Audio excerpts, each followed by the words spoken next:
Jebenu Shalom Alejem, bienvenidos a un nuevo espacio del libro.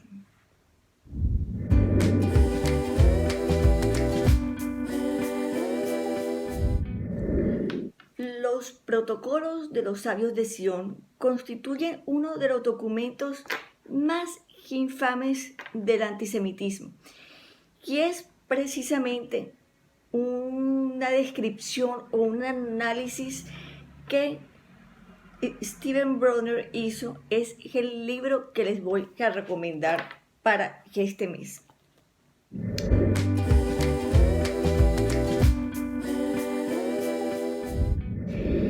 Que este libro se los recomiendo ampliamente porque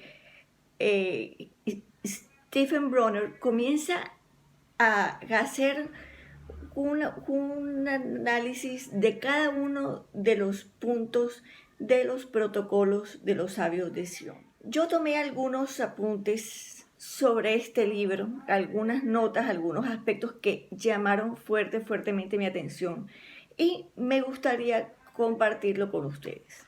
Los protocolos fueron publicados por primera vez en 1903 y recogen una gran cantidad de mitos, los más atroces sin duda alguna sobre los judíos, que estos a su vez se transmitirían a lo largo de los siglos. Quiero que entiendan que los mitos antisemitas no son algo nuevo, no son algo que hoy se inventan un mito y mañana se inventan otro, no. Los mitos antisemitas son mitos antiguos que se van adaptando a la época. Por ponerles un ejemplo, en el medioevo se hablaba que los judíos mataban niños cristianos con los cuales hacían rituales. Eso fue que en el medioevo se descubrió que no era, pero igual los niños seguían muriendo, aunque se había comprobado que en los rituales judíos no existe nada tal como asesinar niños cristianos. Lo mismo se habla al día de hoy, que los judíos matan niños palestinos y le inventan cualquier otro tipo de infamias. El filósofo Stephen Bronner, en este libro, que ya les había mostrado, que se los recomiendo, muestra una visión crítica del antisemitismo a través de la falacia que fueron los protocolos de los sabios de Sion.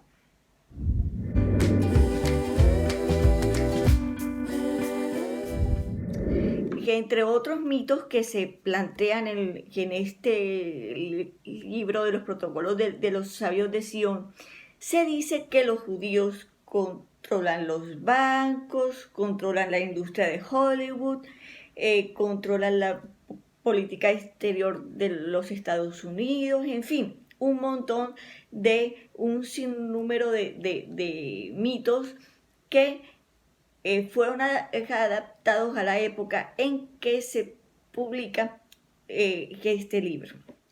Stephen Bronner nos habla que los protocolos de los sabios de Sion no es un trabajo de literatura elegante ni de calidad intelectual. Él asegura sin pelos en la lengua que este trabajo es para idiotas. Fue un trabajo escrito para idiotas, ya que todo lo que se dice en ese libro es fácilmente refutable. O sea, que cualquiera que se pone a investigar un poquito se da cuenta de que todo lo que en ese libro está escrito es mentira. Pero existen muchos más elementos que combaten a este libro en su fondo y en su forma. Asimismo, Stephen Bronner asegura que los protocolos de los sabios de Sion refleja que el prejuicio religioso que más adelante se transformaría en un sentimiento social. Es necesario señalar que si bien el antisemitismo en sí nació siendo un sentimiento religioso, quiero recordarles que el antisemitismo nació por la diferencia de las religiones, del judaísmo siendo una religión que nació siendo monoteísta. Entonces, al ser monoteísta y el resto de las religiones eran politeístas, entonces estas se enfrentaron al judaísmo. Recordemos que lo que se practicaba en Babilonia, luego en Persia, luego en Grecia, luego en Roma, eran idolatrías, eran cultos paganos. Entonces, el judaísmo llega hablando de la existencia de un solo Dios, hablando de que ese Dios había este, creado los cielos y la tierra, que después de la muerte había algo llamado cielo, había algo llamado infierno. Esto fue algo que se vio por primera vez en el judaísmo, el concepto cielo, el concepto infierno, el concepto muerte, el concepto vida y sobre todo el concepto del monoteísmo, de la existencia de un único Dios.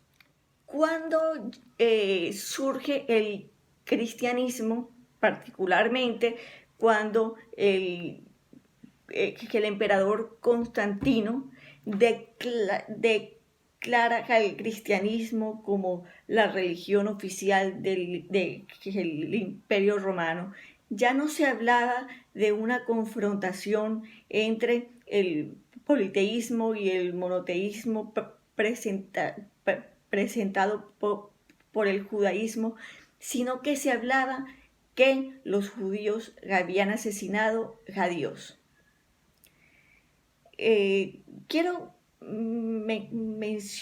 mencionar algo. Cuando hablamos de que los judíos mataron a Dios, es decir, que estamos hablando de que los judíos mataron a Jesucristo. Pero realmente aquí lo que estamos hablando es de la tergiversación de el sacrificio de el Mesías, de cómo siendo, en términos teológicos, siendo Jesucristo la unión hipostática, es decir, 100% Dios y 100% hombre, siendo Dios y hombre al mismo tiempo, se hablaba de deicidio, la crucifixión de Jesucristo, pero este es un tema que no vamos a tratar porque si no nos vamos a alejar mucho del tema que estamos abordando. Luego surge el prejuicio o el antisemitismo social, es decir, que había rechazo entre las costumbres del resto del mundo, del resto de Occidente respecto a las costumbres de los judíos. Recordemos que los judíos tienen otro tipo de celebraciones distintas a las nuestras, aunque las nuestras de cierta forma nacen del judaísmo. En el judaísmo se celebra el Shabbat, entonces ese era el rechazo, entonces surgieron gran cantidad de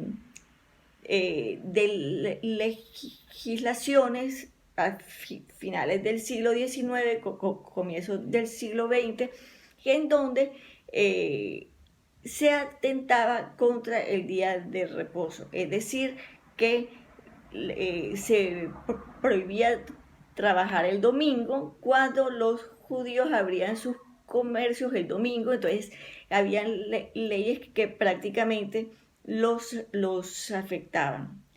Si bien no afectaban a los cristianos, sí afectaban a los judíos y se había hecho ese tipo de legislaciones con ese propósito. Tanto el antisemitismo como el libro de los protocolos de los sabios de Sion manejan un elemento importante que en común, que unifican elementos religiosos, sociales y políticos de la judeofobia, es decir, el elemento ya no las diferencias entre sectas paganas y el judaísmo, sino el elemento del deicidio, las costumbres y las políticas que se manejan en contra del judío, convirtiendo al judío en un chivo expiatorio. Es decir, de todo lo que pasaba en Europa, que el judío de alguna u otra forma tenía su mano metida ahí. Llegando a este punto, es importante señalar el caso Dreyfus, que fue realmente, si no fue el motivo propiamente dicho, sí de alguna forma motivó al surgimiento del sionismo. En el caso Dreyfus, para los que nunca han escuchado de él, el militar francés Alfred Dreyfus había sido acusado de ser espía alemán. Entonces sale una gran cantidad de gente a protestar porque en contra del militar. Entonces gritaban a voz en cuello: muerte a Dreyfus y muerte a los judíos. Entonces el señor Teodoro Herzl, que en aquel momento trabajaba para un periódico vienés, él, que había mantenido siempre la idea de la asimilación, de la emancipación de los judíos, se dio cuenta que realmente no existía la mínima posibilidad de que los judíos pudiesen emanciparse o que se pudieran asimilar a la cultura europea, a las costumbres europeas y dejar de lado, porque independientemente que fueran o no fueran practicantes del judaísmo, independientemente que observaran o no el Shabbat y la Torah, que independientemente de que practicaran el Brit Milá, que es la circuncisión, por el solo hecho de ser judíos ya eran culpables. Y aquí es cuando realmente Teodoro Herzl decide escribir Der Judenstaat, el Estado judío, que hablaba del surgimiento de un Estado independiente, soberano, que tuviera delimitadas sus fronteras. Obviamente no se habló propiamente que fuese un Estado en su tierra ancestral. Obviamente en el transcurso de la idea de sionismo que tenía Teodoro Herzl, se habló de muchas cosas y se fue llegando poco a poco hasta ese punto de hablar de asentar al Estado de Israel en su ancestral tierra, pero Teodoro Herzl nunca habló de un Estado de Israel en donde se hablara el hebreo. Fue después, con Eliezer Ben Yehuda, que se habló de convertir al idioma hebreo, como ya lo mencionamos en alguna otra oportunidad, ya no solamente en un idioma de rezos, sino en un idioma del diario vivir, que se hablara. Recordemos que en Europa, en la parte de Alemania, Polonia, Rusia, se hablaba el yiddish, que es el idioma de los judíos ashkenazí, y el ladino en la parte de la península ibérica, que es Portugal, una partecita de Francia y España. Stephen Bronner también menciona en su libro que el enorme porcentaje, pone en manifiesto el enorme porcentaje de analfabetismo y absolutismo zarista y el oscurantismo religioso. Se hablan de rituales que nada tienen que ver con el judaísmo, de rituales que van en contra del judaísmo en sí. Ya para finalizar, quiero mencionar que un individuo por ahí en 1920, en 1921, un individuo llamado Rasloves, quien había visto el manuscrito original, descubrió que los protocolos de los sabios de Sion había sido un plagio tergiversado de un libro de Maurice Joly llamado Un diálogo en el infierno. Es decir, que de 2000 y pico de palabras o de frases se habían plagiado más del 50% de ellas. Y aún así, al día de hoy, el libro de los protocolos de los sabios de Sion todavía se sigue vendiendo, desafortunadamente. A mí me gustaría ya, antes de finalizar, contarles una pequeña anécdota que tiene mucho que ver cuando yo compré este libro. Quiero decir algo que en Latinoamérica, o particularmente en mi país, en mi ciudad, yo soy de Barranquilla, Colombia, se encuentran pocos libros que realmente nos aclaren el panorama de lo que es el antisemitismo. Se encuentran libros sobre la Segunda Guerra Mundial, se encuentran libros sobre una gran cantidad de temática, eso sí hay que reconocerlo, pero libros que propiamente que nos aclaren el panorama, que eduquen a la gente respecto al antisemitismo es prácticamente imposible. Y yo encontré que este libro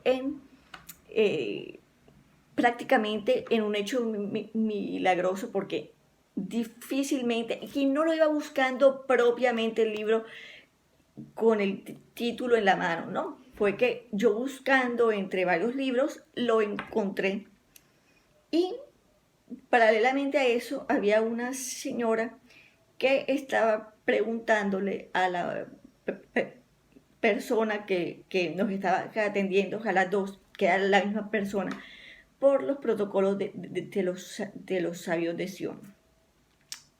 Yo que cada vez que meto la cuchara donde no me están llamando, y yo le pregunté a la señora si ella sabía que eran los protocolos de los sabios de Sion. La señora se me quedó mirando como que no sabía. Yo ya tenía la información del plagio que es este libro. Yo le decía, señora, ¿usted sabía que el libro que usted quiere comprar es un plagio de otro libro en donde ya no se habla del judío que quiere controlar el mundo, sino que se habla del francés que quiere controlar el mundo, que el libro se llama Un diálogo desde el infierno de Maurice Joly? Y entonces la señora se me quedó mirando, me preguntó que este libro de qué era, y yo le dije, bueno, este que es un libro que de acuerdo con lo que aparece aquí atrás, él busca desvirtuar los protocolos de los sabios de Sion. Y me dijo, yo no me lo voy a llevar. Yo, y la señora no compró ni el que iba a comprar, ni este. Simplemente se salió del sitio. La persona que me atendió me quedó mirando feo. Y que igual yo compré que este libro. Y esto mismo que yo le dije a esa señora, que no sé si ella habrá vuelto, si habrá comprado el libro que iba a comprar, si habrá comprado este libro, no sé la verdad. Lo mismo que le dije a ella en esa oportunidad, es lo mismo que le digo yo a usted. Si usted tiene interés en comprar ese libro, porque usted de verdad cree que lo que dicen los antisemitas es verdad, no le voy a decir que no lo compre. Le voy a decir que los protocolos de los sabios de Sion, que es un plagio, que es un libro plagiado, y si usted es lo suficientemente honesto, usted no va a comprar un libro que ha sido plagiado de otro libro. Si usted es lo suficientemente honesto, usted no va a comprar un libro que es una tergiversación de otro libro con el único propósito de desvirtuar al pueblo judío. Es tan sencillo como eso, no hace falta que usted sea un gran seguidor como lo soy yo del pueblo judío, ni un gran defensor de Israel, sino por el más elemental sentido común. Si usted es lo suficientemente honesto, usted no va a comprar un documento que es una mentira, que es una infamia, que busca destruir algo, destruir a alguien. Esto simplemente se lo dejo ya como cierre de este programa para que usted analice bien, piense bien, si vale la pena gastarse su plata, que bien la pudiera usar para cualquier otra cosa, y comprar un libro que realmente no le va a aportar nada, que realmente lo va a envenenar. Yo le pregunto algo a usted que me está viendo. ¿Usted gastaría su plata en algo que lo va a envenenar? ¿En algo que lo va a enfermar? Cierto que no. Yo tampoco lo haría. Creo que cualquier persona con cierto grado de educación, incluso sin educación, tampoco lo haría. Entonces quiero dejarles esta inquietud. Y bueno, desearles un feliz comienzo de mes y cuídense en este aislamiento social.